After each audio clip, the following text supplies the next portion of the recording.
नमस्कार.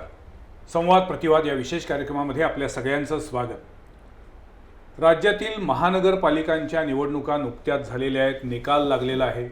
29 पैकी 24 महानगरपालिका महायुतीने जिंकलेल्या आहेत. त्यातही नगरपालिका निवडणुकीनंतर पुन्हा एकदा भाजपचा करिश्मा दिसून आलेला आहे. 2024च्या विधानसभा निवडणुकीतही भाजपनं प्रचंड मोठा जनाधार मिळवला आणि अनेकांच्या भुवया उंचावल्या. त्यानंतर नगरपालिका आणि आता महानगरपालिका सातत्यानं भाजपची कामगिरी सरस होत चाललेली आहे. संख्याबळ वाढत चाललेलं आहे, जनाधार वाढतोय. हे सगळं नेमकं कशामुळे आहे? या निकालाचा एकूण अन्वयार्थ काय? काँग्रेसला कोल्हापूरमध्ये बऱ्यापैकी यश मिळालं. एक खांबी त्यांनी संपूर्ण किल्ला लढवला. पण दुसरीकडे राज्यात जर एकूण बघितलं तर पुन्हा एकदा काँग्रेसचं पानिपत झालेलं आहे. या सगळ्या पार्श्वभूमीवरती कोल्हापूरमधील महानगरपालिकेच्या निवडणुकीच्या अन्वयार्थापासून राज्यातील निवडणुकीचा एकूण विश्लेषणात्मक असा हा आजचा कार्यक्रम असणार आहे. त्यासाठी आमच्या स्टुडिओमध्ये दोन ज्येष्ठ पत्रकार, दोन मान्यवर संपादकांना मी बोलवलेलं आहे. मी स्वागत करतो श्रीराम पवार सर. त्याचबरोबर आज आपल्यासोबत बोलायला उपस्थित आहेत आदरणीय वसंत भोसले सर. आजची आपली चर्चा जी आहे ही चर्चा आहे, याच्यामध्ये प्रश्नोत्तर तशी कमी असतील कारण आपल्याला मोकळेपणानं बोलायचे, समजून घ्यायचे. मला मुळात श्रीराम पवार तुम्हाला विचारायचे की आपण ज्या पद्धतीनं भाजपचा गेल्या 4-5 वर्षातील हा जो एक काय म्हणून चौखूर उधळलेला अश्व असं म्हणता येईल, अशा पद्धतीनं यश मिळत चाललेलं आहे. हे खरोखर एक 8-10 वर्षापूर्वी पत्रकार म्हणून तुम्ही जेव्हा काम करत होता, फील्डवरती जात होता, ते तुम्हाला असं अपेक्षित होतं का की भाजप अशा पद्धतीनं एवढं मोठं यश मिळवू शकेल आणि राज्यातला एक अत्यंत सगळ्यात मोठा पक्ष बनू शकेल, असं खरोखर त्यावेळेला प्रेडिक्शन होतं का? नाही, भाजप मोठा पक्ष बनेल हे दिसत होतं, पण जे यश आहे ते खूप मोठं आहे भाजपचं अलीकडच्या काळातलं. महाराष्ट्रातलं पण आणि देशातलं पण मोठं यश आहे, त्याच्यात काही शंका असायचं कारण नाही. प्रिडिक्शनचा मुद्दा आहे, तिथं कोण त्याचा फायदा घेईल याविषयी मतमतांतर त्या काळात होती. पण महाराष्ट्राचं राजकारण बदलते हे आपण 90च्या दशकापासून बघतो. त्या राजकारणामध्ये काही मूलभूत बदल होत आहेत आणि त्या बदलांना टोक आलं 2014ला. तोपर्यंत ते लक्षात येत नव्हते किंवा ते बदल हे झाकले गेले होते. याचं कारण काँग्रेस आणि राष्ट्रवादी काँग्रेसमध्ये ती जी विरोधाची स्पेस आहे ती तेच खात होती, जे आत्ता भाजप करतो आहे. की स्थानिक स्वराज्य संस्थांच्या निवडणुकामध्ये काँग्रेसचे आणि राष्ट्रवादीचेच वेगवेगळे घटक एकमेकाच्या विरोधात लढायचे आणि जिंकल्यानंतर सगळे आपलेच असायचे. असा पण एक काळ होता.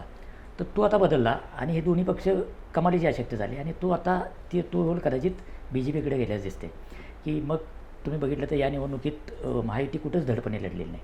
एक कोल्हापूर आणि पनवेल सोडलं तर संपूर्ण महाराष्ट्रात वेगवेगळ्या ठिकाणी वेगवेगळ्या प्रकारच्या या महापालिका निवडणुकीमध्ये इतकी काही वेगवेगळी समीकरण आली की लोकांना काही कळतच नव्हतं की कोण कुठल्या पक्षाबरोबर आहे. लोकांना कळत नव्हतं म्हणण्यापेक्षा राजकारण्याने असं ठरवलं सत्ता प्रथम, कोण काय वाटेल ते म्हणत असलं ते. वस्तुस्थिती आहे की सगळ्या राजकीय प्रवाहांना सत्ता पहिल्यांदा पाहिजे आणि ती सत्ता पाहिजे. यासाठी निवडणुकीच्या आदल्या दिवशी अजित पवार आणि शरद पवार एकत्र येणार.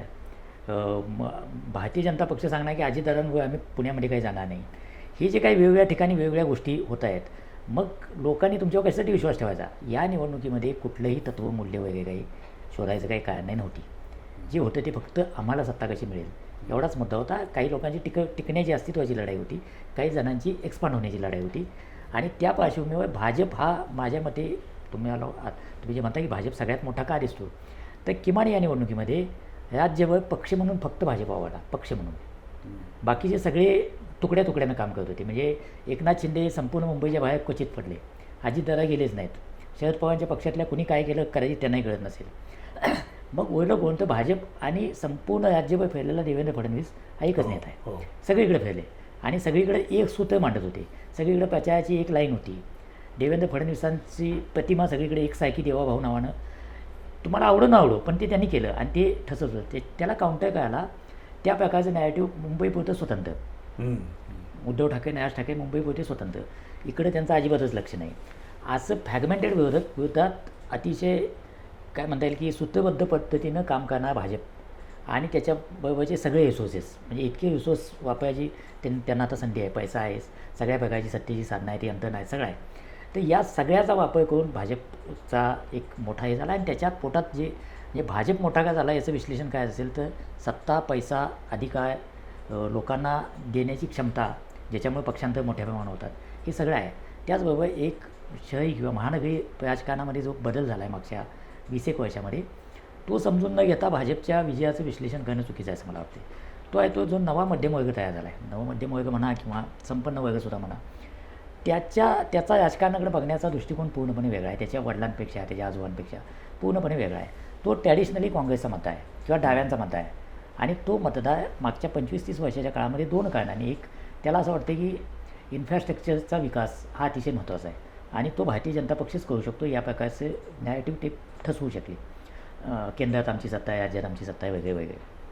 आणि दुसरा भाग, मधल्या काळामध्ये ज्या प्रकारचे हिंदुत्वाचं नॅरेटिव्ह महाराष्ट्रामध्ये आलेलं आहे ते या वर्गाचं माइंड कॅप्चर त्या नॅरेटिव्हने केलं आहे. हा जो नव्यानं शिकलेला आणि खेड्यातून पुण्यासारख्या महानगरात आला, मुंबईसारख्या महानगरात आला हा जो वर्ग आहे, तो गावात होता तोपर्यंत तो या ट्रॅडिशनशी जोडला होता. ट्रॅडिशनल राजकारण, ट्रॅडिशनल पक्ष. तो पुण्यात गेल्यानंतर तो तुटला आहे, गावापासून तुटला आहे आणि त्याला आधार सापडला आहे तो या सगळ्या नव्या चौकटींचा. नवं इन्फ्रास्ट्रक्चर घडलं पाहिजे, उभारलं पाहिजे. इन्फ्रास्ट्रक्चर हा एक भाग आहे आणि दुसरं सोशल किंवा ज्याला आपण काय म्हणतो की कल्चरल पॉलिटिक्स आहे. त्या कल्चरल पॉलिटिक्समध्ये जो गावातला मुलगा गावाच्या कल्चरमध्ये स्वतःला शोधत होता, तो तिथे गेल्यानंतर लार्जर कॉन्टेक्समध्ये बघायला लागला की भारताचा काहीतरी सुवर्णकाळ होता, त्या सुवर्णकाळाचा मी वारसदार आहे असं त्याला सगळी स्वप्न पडायला लागली, जी खरी खोटी याच्यावर स्वतंत्र चर्चा करता येईल. पण ते त्या माणसाला भुलवते आणि तो एक प्रचंड मोठा वर्ग आहे, त्याला हे भाजप सोडून बाकीचे पक्ष अपीलच करू शकत नाहीत, त्याच्या पण पोचू शकत नाहीत. असं एक मोठा ब्लॉक तयार झाला आहे आणि तो ब्लॉक भाजपसाठी अतिशय फायद्याचा आहे. भोसले सर, या आपण जसं म्हटलं की 2024ची विधानसभा निवडणूक झाली, त्यानंतर नगरपालिका झाली, आता महापालिका झाली, जिल्हा परिषद येऊ घातली आहे. या सगळ्यामध्ये मी मागं पण तुम्हाला प्रश्न विचारला होता, भाजप अतिशय एक काय म्हणतो शिखर पादाक्रांत करत चाललेला आहे, जनाधार वाढत चाललेला आहे असं आपल्याला दिसतंय. तुम्ही याला भाजपच्या ध्येयधोरणांमुळं भाजप जिंकत चालला आहे असं मानता की विरोधी पक्षांकडे तेवढी ताकद नाही का, त्यांची ताकद क्षीण होत चालली आहे म्हणून भाजपला विजय मिळतोय? नाही, याच्यामध्ये एक मूलभूत फरक करायला पाहिजे की या निवडणुका ह्या स्थानिक स्वराज्य संस्थांच्या निवडणुका आहेत आणि स्थानिक स्वराज्य संस्था या सर्वस्वी राज्य सरकार आणि केंद्र सरकारवर अवलंबून असतात आणि तिकडून मिळणारा निधी आहे त्याच्यावरच ह्या स्थानिक स्वराज्य संस्था मुख्यतः चालतात, कारण त्यांचं स्वतःचं उत्पन्न आहे. विशेषतः अलीकडच्या काळामध्ये GST आल्यानंतर केंद्र शासन आर्थिकदृष्ट्या खूप भक्कम झालेलं आहे आणि राज्यशासनालाही पैसे मिळतात तिकडून केंद्राकडून आणि राज्यशासन आणि केंद्र शासन या आता तुम्ही अलीकडे ग्रामपंचायतीनं थेट निधी देण्याचा प्रकार सुरू झाला, ते तुम्ही पाहिलेलं आहे. हे कशामुळे शक्य झालं? कारण थेट पैसा केंद्राला मिळण्याची सोय GSTमध्ये झाली आणि GSTमध्ये तसं करून आर्थिकदृष्ट्या म्हणजे कर प्रणालीच्या ह्याच्याखाली केंद्र शासन अधिक भक्कम करावं ही त्यातली मूलभूत संकल्पना त्यावेळेला होती. आणि सुरुवातीला जेव्हा होती त्यावेळेला भाजप त्याला विरोध करत होता, स्वतः नरेंद्र मोदी त्याला विरोध करत होते, कारण याच्यामध्ये केंद्र अधिक भक्कम होईल आणि राज्य सरकारनं आणि स्थानिक स्वराज्य संस्थांना त्यांच्यावर अवलंबून राहावं लागेल अशी भीती होती. आत्ता ते बरोबर झालेलं आहे आणि आत्ता मग जसं आता राम म्हणाले तसं की स्थानिक स्वराज्य संस्था इन्फ्रास्ट्रक्चर उभा करत असताना, कारण शहराचे प्रश्न कुठले आहेत नेमके? शहरांच्यामध्ये प्रश्न आहे तो वाहतुकीचा प्रश्न आहे, पर्यावरणाचा प्रश्न आहे, पाण्याचा प्रश्न आहे, घनकचऱ्याचा प्रश्न आहे, अशा सार्वजनिक वाहतूक व्यवस्थेचा प्रश्न आहे. मग फ्लायओव्हर असतील, रस्ते असतील, ह्या सगळ्या गोष्टी त्यांना पाहिजेत, बागा असतील, मैदानं असतील, अशा सगळ्या इन्फ्रास्ट्रक्चर त्यांना पाहिजे. आणि दुसरी गोष्ट ही शहरच रोजगार देणारी केंद्र आहेत. या सर्व निवडणुकीमध्ये तुम्ही पाहिलं असेल, एक देवेंद्र फडणवीस यांना त्याच्याबद्दल खरं तर त्यांना त्याच्याबद्दल श्रेय द्यायला पाहिजे की मूलभूत मुद्दे मांडायचा प्रयत्न त्यांनीच तेवढा केला. कारण महाराष्ट्रामध्ये 50% शहरीकरण झालेलं आहे. म्हणजे महाराष्ट्राच्या 13 कोटी जनतेपैकी निम्मी जनता ही शहरात राहते आणि शहरांच्याकडे दुर्लक्ष केलं गेलं हा त्याने आरोप केला आणि त्यांनीच तो प्रश्न तेवढा चर्चेला आणला. तर तसं बघितलं तर ह्या महापालिका एकूण महाराष्ट्रातल्या 36 जिल्ह्यांच्या पैकी फक्त 14 जिल्ह्यांच्यामध्ये महापालिका नाहीत. उर्वरित ज्या काही महापालिका आहेत त्या सर्व 22 जिल्ह्यामध्ये महापालिका आहेत ह्या आणि ह्या 22 जिल्ह्यातल्या म्हणजे महाराष्ट्रातल्या निम्म्याहून अधिक आणि लोकसंख्येच्या प्रमाणात बघितलं तर ते फारच मोठी संख्या होते. आणि मग या लोकांना काय हवं आहे तर इन्फ्रास्ट्रक्चर हवं आहे. मग इन्फ्रास्ट्रक्चर कोण देऊ शकतं? राज्य शासन किंवा केंद्र शासन देऊ शकतं. कारण मेट्रोसारखा प्रोजेक्ट असेल, वाहतुकीच्या दृष्टीनं फ्लायओव्हर असतील, नॅशनल हायवे असतील, अशा सगळ्या ह्याच्यावरती केंद्र सरकारच्या धोरणावरती अवलंबून राहावं लागतं. आणि केंद्रामध्ये ज्याची सत्ता असते आणि राज्यामध्ये ज्याची सत्ता असते तिकडंच हा कल शक्यतो नेहमी स्थानिक स्वराज्याला राहतो. अलीकडे तुम्ही बघितलं की हे 4थं राज्य आहे आपलं या गेल्या 2-4 महिन्यामधलं. तेलंगणामध्ये निवडणुका झाल्या, काँग्रेस तिथं नाही काँग्रेसचं सरकार असल्यामुळे काँग्रेसकडं मतदान गेलं. पंजाबमध्ये निवडणुका झाल्या, स्थानिक स्वराज्य संस्था आम पार्टीनी तिथे यश मिळवलं. तिथं भाजप 3ऱ्या-4थ्या क्रमांकाला वगैरे गेला. आणि दुसरी, कारण तिथं आम आदमी पार्टीचं सरकार आहे राज्य सरकार आहे. आणि दुसरीकडं केरळमध्ये आपण पाहिलं, पण केरळचं वैशिष्ट्य पुन्हा राजकीयदृष्ट्या वेगळं आहे. केरळमध्ये सत्ताधारी पक्ष हरला, केंद्रातला भारतीय जनता पक्ष हरला. एक त्यांना महत्त्वाची महापालिका मिळाली, ती त्रिवेंद्रमची मिळाली. ती फार मोठं यश आहे त्यांचं. पण ओव्हरऑल बघितलं तर त्यांची हारच आहे. तिथं हे झालं आणि काँग्रेस आघाडीला तिथं यश मिळालं. याचं कारण असं की तिथं राजकीयदृष्ट्या संघटन फार चांगलं आहे. जेव्हा ते काँग्रेसच्या आघाडीचं असो किंवा डाव्या आघाडीचं असो, त्यामुळे तिथं राजकीय भूमिका घेऊन तिथं मतदान होतं. पण मग काँग्रेसला तीच भूमिका महाराष्ट्रात का करता येत? राजकीय तुमची तशी फळी पाहिजे ना, राजकीय महाराष्ट्रामध्ये संघटन पाहिजे ना. काँग्रेसला काँग्रेसचं राजकीय संघटनच नाही राहिलेलं महाराष्ट्रामध्ये. काँग्रेस महाराष्ट्रामध्ये कमकुवत अनेक, तुम्ही झाली. आता महापालिकेचा निकाल जर बघितला असेल तर सर्व महापालिकामध्ये 29 महापालिकामध्ये किती का संख्या असं ना, मग ती 4 असो, 10 असो, 5 असो, भाजपच फरक सर्व महापालिकेमध्ये विजय झालेला आहे. बाकीचा एकही पक्ष असा नाही की जो सगळीकडे आहे. सर्व महापालिकेमध्ये आलाय.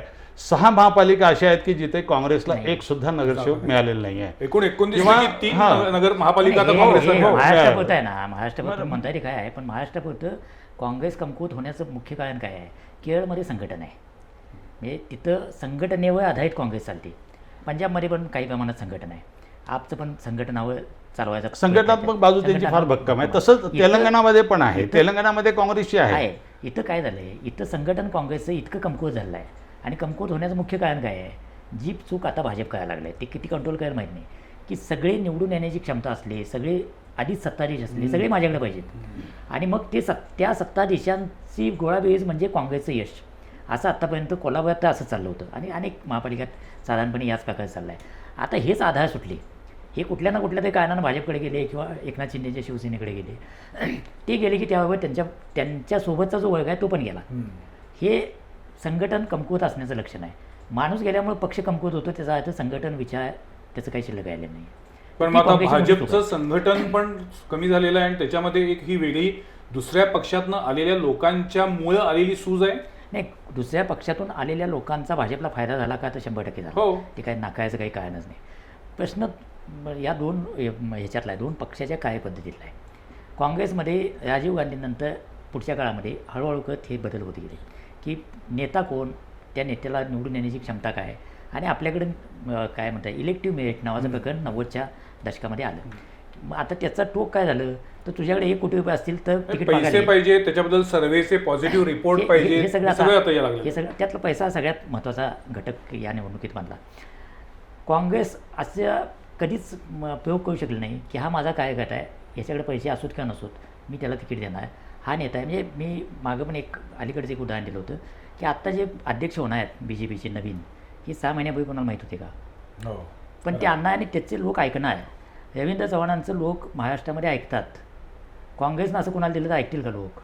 ह्याचं कारण तुम्ही नेत्यांना इतकं मोठं करून ठेवलं आहे, नेत्यांचा पक्ष असं काँग्रेस स्वरूप झालं. त्यापेक्षा ते जास्त त्या राष्ट्रवादी ठिकाणी असंच झालेलं आहे. हां. प्रत्येक त्यामुळे जिल्ह्यामध्ये तुम्ही जिथं पाहिलं. संघटन आहे, भाजपचं काय आहे, संघटन प्लस नवे आलेले. म्हणजे नवे आलेले आहेत पण निर्णय घेणारे मूळ कोर BJPचे आहेत अजून तरी.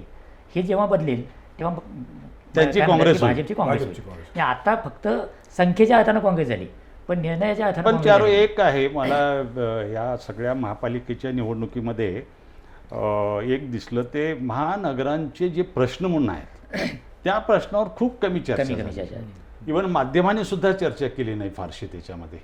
आणि मग एक असं होतं की मग महापालिकांची अवस्था काय आहे आज.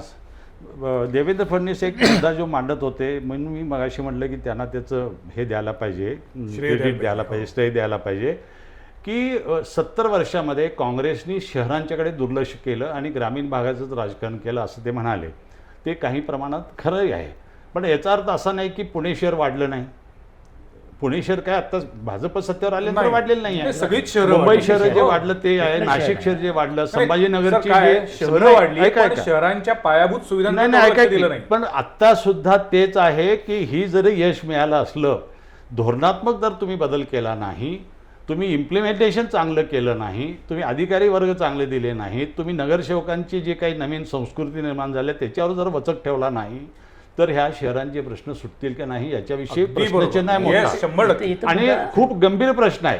आणि मला तर आता ते असं जे वाटतं- म्हणाले ना की ग्रामीण भागाकडे तुम्ही लक्ष दिलं आणि शहरांच्याकडे दुर्लक्ष केलं, हे अर्धसत्य आहे. खरं नाही ते. अर्धसत्य याच्यासाठी आहे की ग्रामीण भाग तर काय सुधारला का? ही शहरं जी वाढलेत ही कुठनं वाढलेत?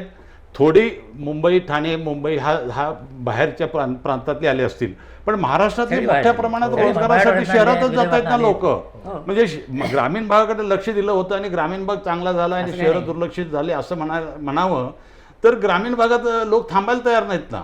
आणि ह्या शहरामध्ये आता पुणेसारख्या शहरामध्ये मोठ्या प्रमाणात संपूर्ण मराठवाडा, हो, संपूर्ण मराठवाडा पश्चिम आहे. महाराष्ट्र, पश्चिम मराठवाडा कोकण आणि विदर्भातले सुद्धा लोक आता यायला लागलेले आहेत. किंवा नाशिक किंवा हा पट्टा जर घेतला किंवा नागपूरची अवस्था पाहिली, नागपूर इतक्या मोठ्या प्रमाणात प्रचंड वाढलंय.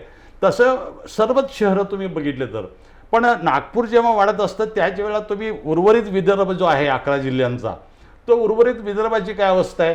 ती बिहारसारखी अवस्था आहे जवळपास. तिथल्या शेतीकडे दुर्लक्ष आहे, बिहारसारखी तिथल्या म्हणजे सिंचन प्रकल्पाकडे दुर्लक्ष आहे. महाराष्ट्राचा जीडीपी बघितला ना तुम्ही, हो. मुंबई, पुणे, मुंबई, पुणे आणि नाशिक ह्या आणि पट्ट्यातूनच नागपूर. जातो हे जीडीपी चार जोडले सगळा. तर बाकीचे बिहारशी तुलना करण्यासाठी आहेत. कोल्हापूर एक अपवाद. आता ही जी मी म्हटलं की जिथं महानगरं नाहीत, जिथे ज्या जिल्ह्यामध्ये, ती जी 14 जिल्हे तुम्ही पाहिले, नंदुरबार पासून ते हिंगोलीपर्यंत किंवा इकडे सातारा शहर, तेवढं त्याला अपवाद असेल. सिंधुदुर्ग कदाचित अपवाद असेल, कारण सिंधुदुर्गचं दरड उत्पन्न चांगलं आहे. ते पर्यटन वगैरे बाकीच्या गोष्टी झाल्या, तिथं इन्फ्रास्ट्रक्चरची चांगली डेव्हलपमेंट झाली. नारायण राणेंना त्याचं खरं तर श्रेय जातं. पण ह्या सर्व जर गोष्टी सोडल्या तर ही जी बाकी जिल्हे आहेत, बुलढाणा काय, वाशिम काय, सगळे वर्धा काय, अतिशय थर्ड त्यानंतर भंडारा काय, Infrastructure गोंदिया अतिशय काय, वाईट आहे. गडचिरोली काय, ही सगळी अवस्था यांची नॅशनल ॲव्हरेज जे बघितलं किंवा महाराष्ट्राचं दरडोई उत्पन्न बघितलं तर हे त्याच्यापेक्षा खाली आहे. अतिशय खाली. म्हणजे 2 प्रकारचे महाराष्ट्र तयार झाले. नाही, पण म्हणून मला आता म्हणून प्रश्न मग काय मला वाटतो वाटतं की जर तुम्ही ह्या शहरांचा नियोजनबद्ध पद्धतीने जर विकास केला नाही तर ही फूग आहे. एक्झॅक्टली. म्हणजेच मला असं वाटतं हां. की ज्या वेळेला या तुम्ही सत्ता महापालिका मिळवली. निवडणुकीमध्ये भाजप सातत्याने सांगत होतं केंद्रात सत्ता आहे, राज्यात सत्ता आहे, महापालिकेची सत्ता द्या, आम्ही पायाभूत सुविधांसह शहराचे प्रश्न सोडवू, तर आता हे सगळ्यात मोठं चॅलेंज असणार आहे. चॅलेंज आहे. नाही, पण चॅलेंज आहे म्हणजे पेक्षा- कसं झालं तुम्हाला सांगतो की हे जे मोठ्या प्रमाणात शहरं वाढतायत ना, ही शहरं त्यांच्या उत्पन्नातून किंवा त्यांच्या वाढीतून नाही वाढत शकत ही. ही आलेल्या मायग्रेट लोकांच्यामुळे वाढतात. त्याच्यामुळं घरांची संख्या वाढते, पाणी पुरवठ्याचे प्रश्न निर्माण होतात, चक्रा वाहतुकीचे प्रश्न निर्माण होतात. हे जे प्रश्न सगळे निर्माण झालेत हे सगळे स्थलांतरितांच्यामुळे निर्माण झालेत. आणि जिकडं तुम्ही स्थलांतर होतं ज्यातून तिथं इन्फ्रास्ट्रक्चर तुम्ही उभा करत नाही. आता ज्या पद्धतीचा दोष राज ठाकरे देतात, राज ठाकरेंनी जे मांडलं ते अचंबित करणारं होतं. ज्या पद्धतीने तुम्ही अदानीला देताय हे सगळं, हे तुम्ही आत्ता मांडताय हो, पण हे जेव्हा देत होते त्यावेळेला तुम्ही काय करत होता? पण तुम्ही म्हणजे रस्त्यावर असा होता का? प्रश्न- नाही, नाही, माझ्या राज विरोध ठाकरेंच्या- करायला- राज नाही, राजकीय ठाकरेंच्या भूमिका भूमिकेला घेऊन- कितपत लोकांनी प्रतिसाद दिला? नाही, अजिबात प्रतिसाद दिला करून नाही. द्या. माझ्या मते हे जे प्रश्न आहेत ना, हे ट्रॅडिशनल विचार करून सुटणार नाहीत. म्हणजे हा सुद्धा विचार अतिशय अर्धवट आहे की केंद्रात आमचा आहे, राज्यात आमचा आहे आणि स्थानिक पातळीवर आमची सत्ता आली तर हे काहीतरी बदलेल, असं बदलण्याची शक्यता नसते.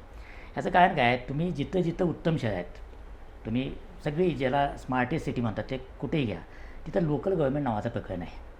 आणि हे लोकल गव्हर्नमेंट म्हणजे स्थानिक तिचे काही प्राधिकरण आहे, आपल्याकडे महापालिका, बरोबर. मध्ये त्याला लोकल गव्हर्नमेंट असंच म्हणतात. तर हे जे आहे यांना इतके अधिकार दिले असतात. आपल्याकडे काय झालं आहे की महापालिकांना अधिकार काय सांग मला, हे महापालिकेनं तयार केला DP 20-20 वर्ष कपाटात. राज्य शासनाकडे पडून राहतो. काहीच करत नाही त्याच्यावर, काहीच करत हा, नाही एक- त्याच्यात. बरं त्याची एक तपासणी DP. होत नाही, दुसरं- त्याची व्यवस्थित मांडणी होत नाही, तो नाही, एक भाग. त्याच्यामध्ये सुधारणा होत नाही, त्याच्यापेक्षा- एक्सपर्ट कडून ते तपासून घेतले नाही, जात तो नाही. करायचा कसा, इथंपासून सुरुवात आहे. हो. आणि याचे अधिकार जोपर्यंत पूर्णपणे स्थानिक, म्हणजे तुमच्या गावाचा विकास काय गाव हे लोकांनी ठरवायचं का केंद्राने ठरवायचं? दुर्दैवानं काय व्हायला लागलं की हे सेंट्रलायझेशनमध्ये GST हा त्याचा एक भाग आहे, पण सेंट्रलायझेशन वेगवेगळ्या प्रकारचं असं व्हायला लागलं. म्हणजे मनरेगा योजनेचं काय केलं की आता केंद्र सरकार ठरवणार की कोल्हापुरातल्या एखाद्या गावात काम करायचं की नाही आणि केलं तर किती करायचं. ही पूर्वी तिथलं ग्रामपंचायत ठरवत होती. शहरांचं तर तुम्ही इतकं हे केलं आहे की महापौराला काय अधिकार आहे सांगा मला? महापौराला खुर्चीवर बसायचा आणि डगला घालायचा, ह्याच्या पलीकडे खरंच काही अधिकार आहे का? ते केवळ एक प्रतिष्ठेचं प्रतिष्ठेचं मानाचं पद. पद एवढंच बस. पण जगभर म्हणजे न्यूयॉर्कच्या महापौराची चर्चा का होती, त्याच्या आता तिथले पोलीस आहेत, त्याच्या आता तिथली लॉ अँड ऑर्डर आहे, तिथलं ग्रह खातं आहे त्याच्या हातात. म्हणजे हे जे आहे त्या प्रमाणात त्याच्याकडं बजेट पण आहे, तेव्हा ते होते. आपल्याकडे काय झालं आहे की ही जी 3 स्तराची यंत्रणा आहे, तुम्ही एक तर त्यांना पूर्ण सक्षम करा, थेट केंद्राला जोडा, किंवा त्यांच्या बजेटची काहीतरी अशी व्यवस्था काय की ज्याच्यावरती व्यवस्थित चालू शकते. नाही, मग आता एक पुण्यामध्ये PMRD आहे, मुंबईमध्ये MMRD आहे, तशा पद्धतीनं प्राधिकरणं आणून सुद्धा काहीच घडलेलं आहे हा आजपर्यंत. एक मार्ग आहे. हा मार्ग कशातून नाही, पण निघाला प्राधिकरण पण फेल हे ठरले सांगतो. हा मार्ग कशातून निघाला, फेल का ठरली ते पण लक्षात घ्या. हा मार्ग कशातून निघाला, पुणे महापालिकेवर इतका ताण आहे की आता हे नवे इन्फ्रास्ट्रक्चर प्रोजेक्टवर ते लक्ष देऊ शकत नाही. दुसरी गोष्ट, पुणे महापालिका किंवा कुठल्याही महापालिकेत करप्शन इतकं आहे की ते प्रोजेक्ट पुढे जात नाही, त्यात खूप प्रॉब्लेम असतात. तर हे का प्रश्न काय आहे, तुम्ही मूळ संस्था काय स्ट्रेंथन करण्याच्या ऐवजी नवे नवे उपक्रम आणले. स्पेशल पर्पज व्हेकल, कुठलं स्पेशल पर्पज व्हेकल खूप यशस्वी झाले सांगा, कारण ते होऊ शकत नाही. जोपर्यंत या लोकांना अधिकार आणि जबाबदारी दिली जात नाही तोपर्यंत ते होणार नाही. आणि हे करण्यासाठी आता नवं तंत्रज्ञान आलं आहे. म्हणजे साधी गोष्ट आहे, तुम्ही TPमध्ये एखादी फाईल टाकली, कोल्हापुरात टाका किंवा कुठल्याही महापालिकेत टाका, त्या फाईलचं काय होते ब्रह्मदेवाला सुद्धा हो, कळतं. अगदी. जोपर्यंत तुम्ही त्यांच्या सगळ्या मागण्या पूर्ण. साधी गोष्ट आहे, दुनियाभर सगळ्या ब्लॉकचेनचं तंत्रज्ञान आहे होय. की तुम्ही क्लिक केलं की ती क्लिक उमटते, हो. त्याचं रेकॉर्ड आहे ते जगाला बघता येतं. बघता येतो. हे तुम्ही का आणू शकत नाही, तुम्हाला आणायचं नाही आहे. म्हणजे कुठल्याच पक्षाच्या कुठल्याच नेत्याला आणि सरकारलाही करायचं नाही. ती सुधारणाच करत नाही. या त्यामुळं प्रकारच्या सुधारणा जोपर्यंत म्हणजे तुम्ही मला आणत असं वाटत नाही. होतं की गव्हर्नन्स आम्ही प्रभावीपणे राबवतो जेव्हा सांगतात तेव्हा कोल्हापूर महानगरपालिकेमध्ये गव्हर्नन्स येणार आहे का? आपल्याकडे TPमध्ये एखादी फाईल गेल्यानंतर ती किती महिने पडून असते आणि ती का पडून असते हे सगळ्यांना माहिती छोट्या छोट्या गोष्टी आहेत. म्हणजे आहे. आपल्याकडे कोल्हापूर कोल्हापूर महापालिकेमध्ये टाउन प्लॅनिंग डिपार्टमेंटनं ऑनलाईन प्रक्रिया जाहीर केली पण ती इम्प्लिमेंटच Implement होत नाही. सरकारचा हे आहे की विशिष्ट स्क्वेअर फुटाच्या आतलं घर असेल हो. तर त्याला कुठल्याही पण- बाकीच्या याची गरज गरज नाही. नाही. मिळतं का? बरोबर. वस्तुस्थिती काय आहे? म्हणजे कोल्हापूर हे असं चमत्कारी गाव आहे की केवळ घरफाळ्यामुळं इथल्या महापालिकेच्या कुठल्याही त्यांच्या कमर्शियल प्रॉपर्टी भाड्यानं कोण घेत नाही. मग आणि माझं कुठल्याही नाही, मग माझं सामान्य याच्यावर माणसाला असं सुद्धा म्हणणं- फाड्यान देता नाही येत नाही नाही माझं असं म्हणणं आहे की घरफाळा किती असावा एक्झॅक्टली याचं एक सूत्र तुम्ही घालून दिलं राज्यानं पाहिजे. ठेवलं पाहिजे. GSTचं जसं घालून दिलं तुम्ही राज्यानं आता ठेवलं पाहिजे. तसं राज्याने सूत्र घालून दिलं पाहिजे. त्यामुळे इतक्या वर्षानंतर तुमचा घरफाळा इतका वाढलाच पाहिजे. तुमचं उत्पन्न किती आहे, तुमचं खर्च किती आहे, तुमच्यावर ताण किती आहे, किती महसूल तुम्हाला अपेक्षित आहे, त्यात राज्य शासनाचा वाटा किती असणार आहे, यातलं केंद्र शासन काय उचलणार आहे, या सर्वाचं सूत्र घालून तुमचा घरफाळा हा कंपल्सरी इतक्या लोकसंख्येनंतर तो वाढलाच पाहिजे. आता तुम्ही तुमच्या हा- मर्यादेवर वाढायला अवलंबून पाहिजे, ठेवता ते कामा नाही. नये. पॉलिसी म्हणून बघताय पण मला आता मूळ आपलं जी चर्चा आहे त्यामुळे मला राजकारणामध्ये. विचारायचं आहे की राजकीय दृष्ट्या आज महाराष्ट्रामध्ये ज्या पद्धतीनं भाजप एक एक पक्ष गिळंकृत करत चालले किंवा त्यांची ताकद संपत चाललेलं आहे हे बघितल्यानंतर भविष्यातलं राजकारण काय असेल. आता उदाहरणार्थ मुंबईमध्ये या महापालिका निवडणुकीसाठी पुन्हा ठाकरे बंधू एकत्र आले बरोबर. पण तरी सुद्धा त्यांचा प्रभाव किंवा त्यांचा करिश्मा दिसून आला नाही. नाही, माझं मुंबईचं आकलन थोडं वेगळं आहे. हे मुंबईमध्ये ठाकरेंची सत्ता गेली की शिवसेनेची सत्ता गेली ही हेडलाईन आहे, सगळीकडे आली. आणि भाजपनं विजय मिळवला. समजा फक्त मुंबई गेली असती तरी उलटं विश्लेषण लोकांनी केलं असतं की बाकी सगळीकडे भाजप आलं तरी सुद्धा मुंबई शेवटी 75,000 कोटीचं बजेट वगैरे आणि वगैरे ती त्यामुळे मुंबईचे राजे कोण तर ठाकरे बंधू ते- वगैरे ते- तसंच ते- झालं ते असतं. सगळं ठीक आहे. पण एकूण जर जागा बघितल्या तर कितीचं बहुमत आहे? 5 जागांचं. ते पण शिंदेच्या शिवसेनेला सोबत घेऊन. भाजपच्या जागा वाढल्या किती? 7 तर जागा मागच्या वाढल्या वेळेला 82 होते, आता 89 झाल्या. 89 89 झाल्या. झाल्या. फक्त 7 जागा वाढल्या. म्हणजेच मुंबई काही ते सगळी बदलली आहे आणि मुंबईतून ठाकरे वायपाऊट झालेत. असं झालेलं हे नाही. विश्लेषण पटण्यासारखं नाही, हे झालेलं पण नाही आहे. त्याचबरोबर केवळ मराठी माणसाच्या जीवावर मुंबईची सत्ता मिळवता येईल का याच्या मर्यादा या निवडणुकीत स्पष्ट बरोबर, झाल्या आहेत. अगदी बरोबर. त्याचं दुसरं कारण असं आहे की पूर्वी काँग्रेसच्या विरोधात मराठी म्हणून बाळासाहेब ठाकरे ओढत होते तेव्हा काँग्रेस काही डिफेंड करत नव्हतं. म्हणजे आम्ही मराठी आहोत असं काही कधी काँग्रेसनं म्हटलं नाही. भाजप काय करतो, आम्ही पण मराठीच आहोत ना. शेलार कोण आहेत, तावडे कोण आहेत किंवा बाकी जे कोण नेते आहेत ते कोण आहेत आणि मग आम्ही पण मराठीच आहोत म्हणजे मराठीमध्ये आमचा पण वाटा आहे आणि ते हक्कानं मागून घेत आहेत. हे शिवसेनेला धक्का देणं आहेच एका बाजूला. दुसऱ्या बाजूला बदललेलं एकूण जे काही डेमोग्राफी आहे मुंबईची ती सुद्धा भाजपला काय म्हणता येईल की बऱ्यापैकी मदत करणार नाही, पण मग याच्यामध्ये भाजपनं गेल्या 4-5 वर्षामध्ये मुंबईमध्ये आणलेले वेगवेगळे जे विकासाचे प्रकल्प आहेत त्याचा वाटा नाही आहे. विकासाच्या प्रकल्पाला लोकांनी साथ दिली असेल पण त्यातले अनेक विकास प्रकल्प हे उद्धव ठाकरेंच्या का काळात सुरू झाले पण त्याचं पूर्ण credit- केले ते सगळे त्याचं क्रेडिट तेही घेत होते. त्यामुळं कुणाला लोकांनी क्रेडिट दिलं हा वेगळा भाग. तसा संमिश्रच माझ्या मते- निकाल आहे तो. माझ्या मते मुंबईचा. माझ्या मते एकूण भाजपचं राजकारण म्हणाल मुंबई किंवा सगळ्या महाराष्ट्राचं. आता महानगरपालिकेच्या निवडणुकीच्या निमित्तानं आपण बोलतोय पण भाजप वाढण्यामध्ये एक मोठा फॅक्टर आहे तो हिंदुत्वाचा आहे. हे काही नाकारायचं कारण नाही. त्या फॅक्टरमध्ये तो फॅक्टर जमेला धरूनसुद्धा भाजप महाराष्ट्रात स्वबळावर सत्तेत आत्तापर्यंत येऊ शकला नाही. पुढच्या निवडणुकीतसुद्धा येण्याची शक्यता नाही. बर याचं कारण काय आहे तर जोपर्यंत हिंदुत्ववादी मतं सगळीच्या सगळी म्हणजे जवळजवळ सगळी म्हणा एका पक्षाला जात नाहीत तोपर्यंत निव्वळ हिंदुत्वाच्या जीवावर महाराष्ट्रात सत्तेत येता नाही. जे मध्य प्रदेशात जमलं, जे गुजरातमध्ये जमलं, जे उत्तर प्रदेशात जमलं 2-3 निवडणुकांमध्ये, ते महाराष्ट्रात अजूनही होत नाही. याचं कारण शिवसेना नावाचा पक्ष जिवंत आहे आणि तो म्हणतो की आम्ही पण हिंदुत्ववादीच आहोत, किंवा तो थोडा जास्त जोरात बोलतो प्रसंग पडेल तेव्हा.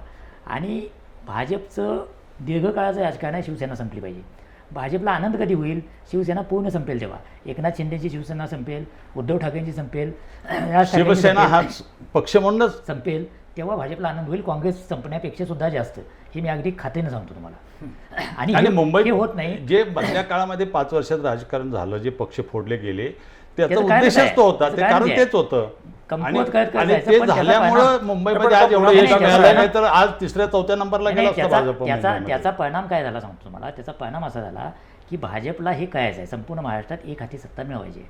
त्यासाठी जे जे करायला पाहिजे ते सगळं त्यांनी केलं, तरी पण त्यांना ते मिळत नाही. कारण हिंदुत्व एका पक्षाकडे जात नाही. आणि एक पक्ष संपवता त्यांच्या पुढे आता 3 पक्ष उभे आले. म्हणजे शिंदेची शिवसेना ती पण आहे, ठाकरेंची शिवसेना पण आहे, आणि मनसे पण आहे. असे 3 हिंदुत्ववादी प्रवाह आता त्यांच्यासमोर उभे आहेत. त्यामुळं मी काय म्हणतो की पुढच्या वेळेला मिळण्याची शक्यता, मिळणार नाही असं नाही, राजकारणात काही होऊ शकतं, पण मिळण्याची शक्यता कमी आहे. कारण संपूर्ण हिंदुत्व काही त्यांच्यासोबत येत नाही. राष्ट्रवादीचं अस्तित्व इथून पुढे काय असेल? आता ज्या पद्धतीनं शरद पवारांच्या राष्ट्रवादीला महाराष्ट्रातल्या नाही, तमाम शरद नेत्यांना पवारांची नाकारले. राष्ट्रवादी काँग्रेस कधी शहर नव्हती. म्हणजे कोल्हापूर महापालिकेत ते शरद पवारांचा राष्ट्रवादी काँग्रेस खूप मोठा होता का? कधीच नव्हता. पण हसन मुश्रीफांच्या रूपानं त्यांचं निदान त्याच्यावरती होल्ड होता. नाही कुठेही नव्हता. कुठंच नव्हता. त्यांचा. शरद पवारांचा फक्त पिंपरी चिंचवडमध्ये अजितदादांचा राष्ट्रवादी काँग्रेस होता, म्हणजे अजितदादा म्हणून होता. तसं शरद पवारांचा पक्ष स्थापन केल्यापासून तो प्रामुख्यानं सेमी अर्बन आणि रुरल भागातला पक्ष आहे. पण असं असलं तरीसुद्धा ज्या पुण्याला घडवण्यामध्ये पवारांचा वाटा आहे, ज्या पिंपरी चिंचवडला उभं करण्यामध्ये अजितदादांचा वाटा आहे, ते वाईपआउट झाले त्या शहरातून. त्याची कारणं काय? हा या मी तेच म्हणतो की शहरातलं जे बदलतं वास्तव आहे, जो संपूर्ण नवा मध्यम वर्ग, नवा नोकरदार तयार झाला आहे, त्याचे ॲस्पिरेशन आणि अजितदादा जे राजकारण करत आहेत त्याचा कुठं मेळच होत नाही. शरद पवार तर काय निवडणुकीत नव्हतेच या, तो पक्षच जवळजवळ नव्हता. तो अजितदादांसोबत होता पुणे पिंपरी चिंचवडला. आपल्या इथं होता पण तो माहिती त्यांनी तिसरी आघाडी म्हणून आघाडी घेतली. म्हणून केली. ते काय उभयानं हो. शक्य पण नव्हतं. 2 मोठे पक्ष असतात तेव्हा. त्यामुळं राष्ट्रवादीची महानगरातून पिछाड झाली, यात खूप काही आश्चर्याचं काही नाही आहे. नाही, पण मग आगामी जिल्हा परिषद हा, आणि तिथं पंचायत कस समिती लागणार? निवडणुकीमध्ये त्याचे निकाल काय येतात तिथं कस लागणार? हे या पक्षाच्या दृष्टीनं महत्वाचे तिथं राष्ट्रवादीचा कस लागणार आहे. काँग्रेसचं काय आहे, कमी अधिक प्रमाणात कासेना तो शहरात आहे, कमी अधिक प्रमाणात कासेना तो निमशेरी सर्वत्र भागात आहे, त्याचा सगळीकडे एक बेस आहे. काँग्रेस हा सगळीकडे आहे. त्यामुळे काँग्रेस कमी जास्त झाले असं आपण या निकालाच्या आधारे म्हणू शकतो. राष्ट्रवादीच्या बाबतीत पुण्यासाठी धक्कादायक आहे. म्हणजे पुण्यातून अजितदादांचं ताकद इतकी कमी होणं आणि भाजपचा इतका वर्चस्व तयार होणं, म्हणजे एकतर्फी पुणे जिंकलं, एकतर्फी जवळजवळ पिंपरी चिंचवड जिंकलं, तर हे म्हणजे बदललेलं महानगरी वास्तव आहे. नाही, पण आपण बऱ्याचदा काय करतो की हा राजकीय पक्ष हा शहरी तोंडवयाचा, हा राजकीय पक्ष याची ग्रामीण भागामध्ये ताकद. मग अशा वेळेला आपण मध्ये अचानक प्रसारमाध्यमांनी पण ज्याला प्रचंड महत्त्व दिलं होतं, वंचित बहुजन आघाडी.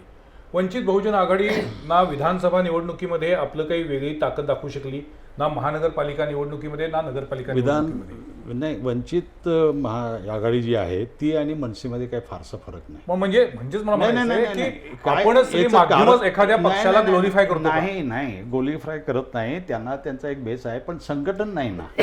आणि राजकीय संघटन पाहिजे, राजकीय कार्यक्रम तुम्ही राबवले पाहिजेत. आता ह्यांचा पक्ष स्थापन होऊन किती वर्ष झाली मनसेचा? मला सांगा, एकदा पहिल्यांदा स्थापन झाली त्यावेळेस 13 आमदार मिळाले, त्यानंतर त्यांना 1 खासदार मिळवता आला नाही. एक महापालिका एक नाशिक होती, नाशिक मिळाली होती, ती सुद्धा त्यांना इम्प्लिमेंट करता आली नाही. याचा अर्थ पक्षाचं संघटन उभा करणं, निवडणुका नसताना राजकीय पक्ष म्हणून त्याची वाटचाल करणं, जेव्हा सत्ता मिळते, जी मिळाली एक उदाहरण दाखल जे नाशिकची, ती सत्ता राबवताना सुद्धा तुम्ही कमी पडलात, आणि हे अपयश आहे. नाही, मी हा प्रश्न काय विचारला? वंचित बहुजनचं माझं थोडंसं ऑब्झर्वेशन वेगळं आहे. वंचित बहुजन आणि काँग्रेसनं मुंबईत जे केलं त्याचं आपण बारकाईनं निरीक्षण केलं पाहिजे. वंचित बहुजन आणि काँग्रेस ही जर ठाकरेंसोबत असती तर निवडणुकीचा निकाल चित्र वेगळंच असतं. म्हणजेच बहुमतच मिळालं असतं कदाचित. निकाल वेगळा लागला असता, म्हणजे बहुमत मी मिळालं. तेच म्हटलं, माझा प्रश्न म्हणजेच- मूळ हाच आहे म्हणजेच त्यांचा की हे जे प्रभाव- छोटे म्हणतात नाहीत, पण हे जे काही पक्ष आहेत वेगवेगळे, जसं कोल्हापूरमध्ये जनसुराज्य शक्ती पक्षाच्यामुळं कोल्हापूर महानगरपालिकेच्या निवडणुकीच्या निकालावर मोठा परिणाम झाला. होतोच ना. म्हणजे जनसुराज्यमुळं काँग्रेस आणि भाजप दोघांची आणि जागा इव्हन आहे. शिवसेना शिंदेगड या तिघांनाही फटका बसलेला आहे. म्हणजे त्यांनी जी काही मतं खाल्ली त्या सगळ्यांना फटका बसला. सो असे जे हे काही मी मतं खाल्ली बी असं कोणाला पार्ट म्हणत बी नाही. याचं- रोलमध्ये याचं येतात कारण जे काय? पक्ष त्या त्यांचं पक्षाने- अस्तित्व काय? त्या पक्षाने त्यांचं रोल ठेवायचं आहे. असे रोल बजावल्याच्या बद्दल त्यांना काही फायदे होत असतील तर गोष्ट वेगळी. हम्म. पण अदरवाईज वंचित बहुजन विकास आघाडीची म्हणून महाराष्ट्राच्या वेगळ्या पॉकेटमध्ये मतं आहेत. त्यांचं थोडकं का असेना संघटन आहे. ते संघटन ॲक्टिवेट कधी होतं किंवा या प्रकारच्या ह्याला बळ कधी मिळतं. लोकसभेमध्ये संविधानाचा मुद्दा आला आणि आपल्या लक्षात आलं की एकदम पोलराइज झाले, निवडणूक पोलराइज झाली. तसा जोपर्यंत भावनिक मुद्दा तयार होत नाही तोपर्यंत हे संघटन काही फाय हलत नाही. पण त्यांचं संघटन अजिबातच नाही असं मानायचं काही कारण नाही. 100%. हे त्याचा परिणाम तुम्हाला विशेषतः महापालिकेच्या निवडणुकीत का दिसतो? कारण महापालिकेची निवडणूक ही थोड्या मतांची असते, 1500 मतांची असते. तेवढी मतं जर एखाद्यानं घेतली ते कुणाला तरी पाडायला ते कारणीभूत ठरू शकतात. आणि तसा रोल त्यांनी मुंबईच्या वॉर्डमध्ये अनेक ठिकाणी केला असण्याची शक्यता आहे काँग्रेसनं आणि वंचित विकास आघाडीनं. त्यामुळं त्यांची ताकद संपली. शेवटी आपण ताकद मोजतो कशात? तर सत्तेवर कोण आलं. कोल्हापुरात आपण काय म्हणतो की भाजप सत्तेत आला कमी जागा असून सुद्धा आणि काँग्रेस जास्त जागा असून सुद्धा सत्तेतून बाहेर गेली. म्हणजे विश्लेषण हे सत्तेच्या अंगाने केलं जातं. याचा अर्थ काँग्रेस संपली असं होतं का? याचा अर्थ वंचित बहुजन विकास आघाडी पूर्ण संपली असं म्हणू शकतो का आपण? नाही म्हणू शकत. त्यांची पॉकेट्स आहेत. फक्त ते त्याचा झालेलं मतदान जर प्रभाव पाहिलं आणि त्याचे पर्सेंटेज प्रभाव टाकण्याची क्षमता किती? तर तो बेस असतो. आणि म्हणून काँग्रेसला बऱ्याच ठिकाणी तसा बेस आहे अजूनही. आहे ना. पण बऱ्याच ठिकाणी त्याने दुर्लक्ष पण केलं. जसं आता खानदेशामध्ये तुम्ही धुळ्यात घ्या, बेळगावला घ्या, या ठिकाणी काँग्रेस कामच करत नाही किंवा काँग्रेसने काही कामच केलेलं नाही तिथे. नाही, पण आपण विधानसभेनंतर सुद्धा या विषयावरती बोललो होतो. आता आपण महानगरपालिकेनंतर बोलतोय. तर मग जेव्हा आपण असं म्हणतोय की काँग्रेसकडं संघटन होत नाहीये, त्यांचं दुर्लक्ष होते, तर मग एका पुढच्या निवडणुकीमध्ये फटका बसून सुद्धा त्यात सुधारणा का होत नाहीये? नाही, काँग्रेस आणि भाजपमधला फरक जर तुम्ही लक्षात घेतला तर काँग्रेसचं संघटन कुठंपर्यंत होतं? जोपर्यंत काँग्रेसची विद्यार्थी आघाडी ॲक्टिव्ह होती, जोपर्यंत काँग्रेसचं सेवादल नावाचं संघटन ॲक्टिव्हेट होतं, तोपर्यंत नवे कार्यकर्ते निर्माण होणं आणि आतेनं ह्याची एक काहीतरी प्रोसेस होती. ते सगळं वीक करून टाकलं. सेवादल सलाम करण्यापुरता ठेवला. म्हणजे जवळजवळ ते सगळं संपलेलं आहे. त्याच्या अगेन्स्ट तुम्ही भाजप बघा. भाजपला सत्ता मिळाली म्हणून भाजपच्या फ्रंटल ऑर्गनायझेशन कमी झाल्यात का? उलट त्यांचं प्रमाण वाढतं. ABVPचा आकार वाढतो जो पूर्वी नव्हता. कुठली पण घ्या तुम्ही, आधी राष्ट्रसेविका समिती घ्या, कुठलीही ऑर्गनायझेशन घ्या, त्याचा आकार सत्ता मिळाल्यानंतर वाढतोय. काँग्रेसचं उलटं झालं. त्यांच्या हातात सत्ता आल्यानंतर ह्या सगळ्या बाकीच्या संघटना आकसल्या आणि सगळ्यांसमोर एकच ध्येय होतं की आपल्याला तिकडे जायचं आहे. तर हा बेसिक फरक आहे. हे संघटन आहे कायम ॲक्टिवेट असलेलं संघटन आहे. काँग्रेस असं ॲक्टिवेट असलेलं संघटन कुठलं आहे? विदाऊट पॉलिटिक्स म्हणतो मी. पॉलिटिक्समध्ये ज्यांच्या हातात सत्ता आहे, ज्यांना सत्ता मिळवायची आहे, ते काहीतरी करत असतात, काही ना काहीतरी कार्यक्रम करत असतात. पण भाजपच्या राजकीय यशाला पोषक होईल अशा प्रकारचे कार्यक्रम करणारे किती संघटना आहेत? एक 5-25 संघटना आहेत की जे काहीच राजकीय बोलत नाहीत पण त्यांचा फायदा भाजपला होतो. असं काँग्रेसकडे कुठली संघटना आहे? म्हणजे होत्या त्यात त्यांनी मोडून टाकल्या आणि नव्या काही उभ्या केल्या नाहीत. आणि जेव्हा तुमचा इतका ह्रास होतो तेव्हा तुम्हाला तुमचं धोरण, तुमचा कार्यक्रम, तुमची कम्युनिकेशन करण्याची पद्धत ह्या सगळ्याचा विचार करायला पाहिजे. त्यातलं काहीच बदलत नाही आहे तुम्ही. त्याच आता देशभर चर्चा काय आहे? तर राहुल गांधींच्या ऐवजी प्रियांका गांधी आली तर ही काही चर्चा असू शकते का? म्हणजे एक माणूस बदलून सगळे जर आपलं भाग्य बदलेलं असं वाटत असेल तर कुठल्या काळात वावरतात हे लोक आणि कसं यांना यश मिळू शकतं यांना? म्हणजे अगदी वादाघाता मी म्हणतो की प्रियांका गांधी आल्या आणि यश मिळालं, टिकणं आहे का ते? जर तुम्हाला टिकायचं असेल तर खाली जावं लागेल, संघटन बांधावं लागेल, काय का त्याला उभं करावं लागेल. तुमची भाषा जरी असेल की एक कुठे असेल तर तिकीट मिळेल नाही तर मिळणार नाही, तर कुठनं काय करता येईल? सामान्य काय करता कुठं येईल? तेवढे पैसे असला आधी भाजपमध्ये जाईल ना, कारण तेवढे पैसे मिळवणार काहीतरी भानगडी केली असेल त्या भानगडीवर कंट्रोल ठेवणं भाजपला जे शक्य आहे तुमच्यापेक्षा. तुम्ही ज्या मुद्द्याकडे आलेला त्याच मुद्द्याकडे की गेले काही दिवस सातत्यानं राजकारण बदलते असं आपण सगळेच जण म्हणतोय. म्हणजे आता महानगरपालिकेच्या निवडणुकीमध्ये 4 सदस्यीय प्रभाग रचना होती, त्यामुळे जवळपास 20,000 ते 22,000 लोकांपर्यंत पोहोचायचं होतं. मग त्याच्याबद्दल अनेकांनी वेगळ्या पद्धतीनं आम्हाला शेवटच्या क्षणी मतदानाला लोक का बाहेर पडली, दुपारी 3 नंतरच रांगा का वाढतात, त्याच्याबद्दल विश्लेषण केलेलं आहे. हे जे काही राजकारणातलं मनी मसल पॉवरचं वाढतं प्रभुत्व आहे, त्याची जी काही वाढता बोलबाला आहे, हे बदलण्याची काही शक्यता आहे का, की हे असंच वाढत जाणार असून? त्याला 2 कारण आहेत. एक तर असं घडू नये असं वाटणारा जो वर्ग आहे तो कमालीचा निष्क्रिय आहे. तो फक्त एवढंच करतो की मी पैसे घेणार नाही, दॅट्स ऑल.